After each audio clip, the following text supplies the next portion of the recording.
Hi, and welcome to a new video of this MOOC.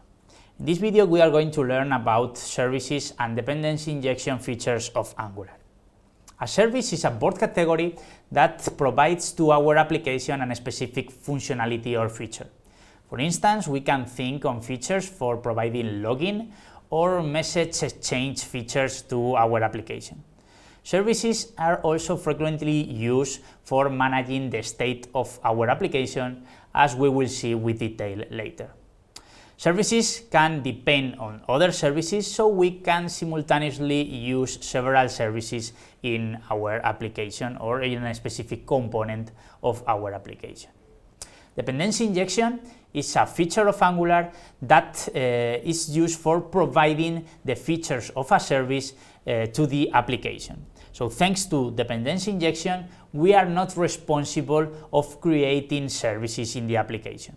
Every time a service is needed in the application, Angular will provide it, and Angular will just create it, just instantiate it the first time it is needed in the application. The next times, Angular will reuse the same service instance. You can scope a specific service in different parts of the application. So for instance, you can globally provide the service, or you can provide it just in a module or in a component. For creating a service, you have to use the Angular command line interface tools using this simple command you can see in the screen. With ng generate service and the name of the service, Angular will create two files for managing the service. The first one, the TypeScript file where we will include the logic of the service, and then a second file for managing the test. As you can see here, a service is just a JavaScript class with a special decorator, the injectable decorator, that indicates to Angular that he has to instantiate the service when it is injected in a component.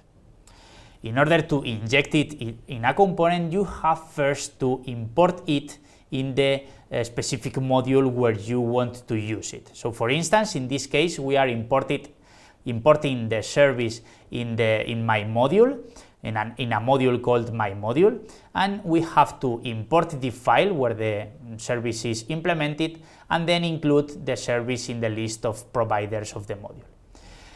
In order to use the component in the module in a component, you have just to include it as part of the parameters passed to the constructor. Then, assigning the service to a local property of the component, you can start accessing the properties and methods of this service in your application. In order to scope a service, you have to use a specific parameter of the injectable decorator. As you can see here, if we use provide in root, the service will be globally available in the application. But if we include in the parameter the name of a module, this service will be only available in this concrete module. For limiting the scope to the component, you have just to a specific component, you have just to add the service in the components provider array. As I introduced before, services are frequently used in Angular for managing the state of the application. So you define a set of properties in which you store the state of the application, and then thanks to the singleton that Angular creates, you can access the state of the application from every module, from every component available in the application. So you can update properties or subscribe to changes in the properties of the state services. This is possible thanks to Angular observables that are a kind of message queue when we can publish values or subscribe to changes on these values. Observables are available in the Rective extensions for JavaScript libraries, and we will use a special type of observables that is called behavior subjects. Thanks to this special kind of observables, we can multicast a value for several components in the application, okay, so to several subscribers.